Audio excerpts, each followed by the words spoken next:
Yo, may I do an interview? Keep the noise down there, please.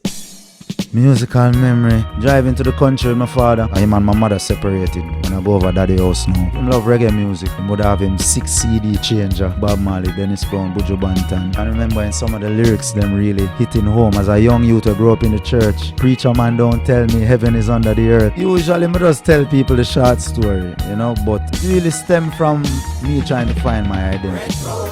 At the time, I kind of had 2 different musical expressions. A reggae artist where sing and want to sound like Sizzla, but I never really know how to sing yet. A hip-hop side now, where I study like Nas and Wu-Tang and all of them and the Mos Def Black Thought, you know. Found hip-hop was a way I could express myself, you know, because I never had to worry about melody and pitch and all of them things. I never know I wasn't trained for sing at all. Yet maybe I had 1 or 2 people rapping. Because in Jamaica, people that know about Biggie and Tupac, 50 Cent, Jay-Z, and that's it. So whenever you know where I listen Wu-Tang Clan and Mob Deep and, you know, it's unusual. The name I first gave myself as a rapper, I was born with the name Keran Saman. I never really loved that name there. Them name that was given is some slavery name, you know, some colonial name from Europe. So my initials is Keran Anthony Salmon. So my first name was Raskas. And you know there's a rapper named Raskas. It was K-A-S. But I was like, this kind of feel more like the reggae side.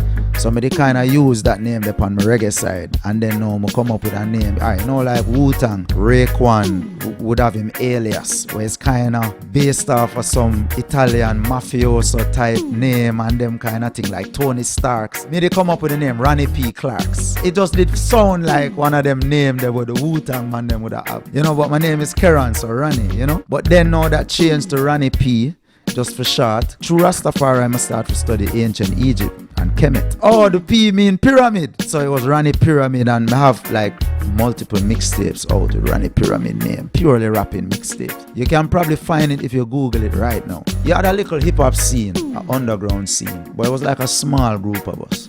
You probably have maybe 5-6 different rap groups. We'd do some shows together and do some cyphers and them things. So there was a little hip-hop community, but it couldn't grow because there was no radio support. There was no mainstream. Like, it really gained any momentum. So it was just a thing we do because we love it.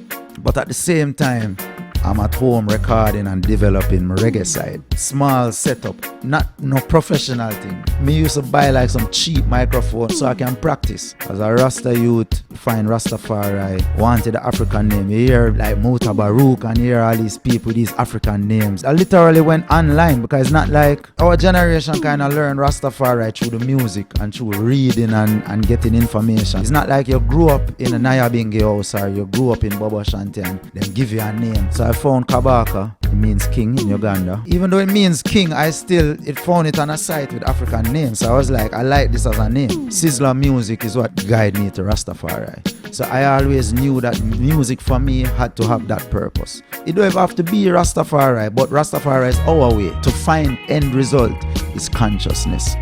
Reggae music, the bass line, the drum, the one drop, the boof baff. You know, there's a spirit in the music. It's undeniable. So I always knew that to fulfill my mission, I would have to do it through reggae music. I'm very fascinated with the production side of things. Production is a thing where you have to put in a lot of time into it. I grew up in like the computer age, so it wasn't like the 8-track. You know, it was more like Cool Edit and Acid Pro and then Cubase, Nuendo. You see, Road to Zion, that's like the blueprint for me. It's like hip-hop drums, but with reggae musicianship.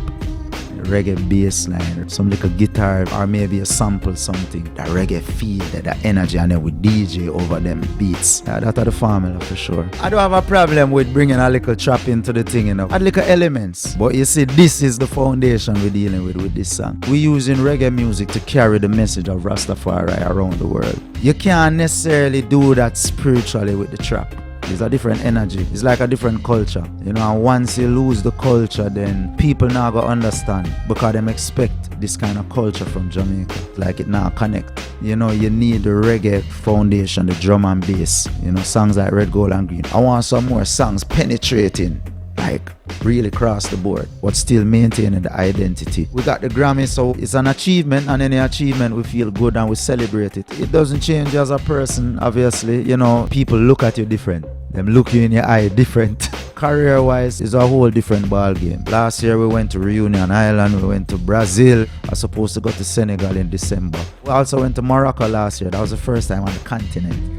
But now we get to go Black Africa. That's how we want to go. So, you know, we have big aspirations, like global aspirations. I want to see a better Africa. I want to see a better Jamaica. I want to see more systems in place where impoverished countries can actually elevate. Once I do have the platform one day, whatever I can do to help that process, you know, we sit and we reason about things and try to come up with ideas all day. At the end of the day, it's a part of the journey. Everything is a stepping stone to the next achievement. Still learning every day.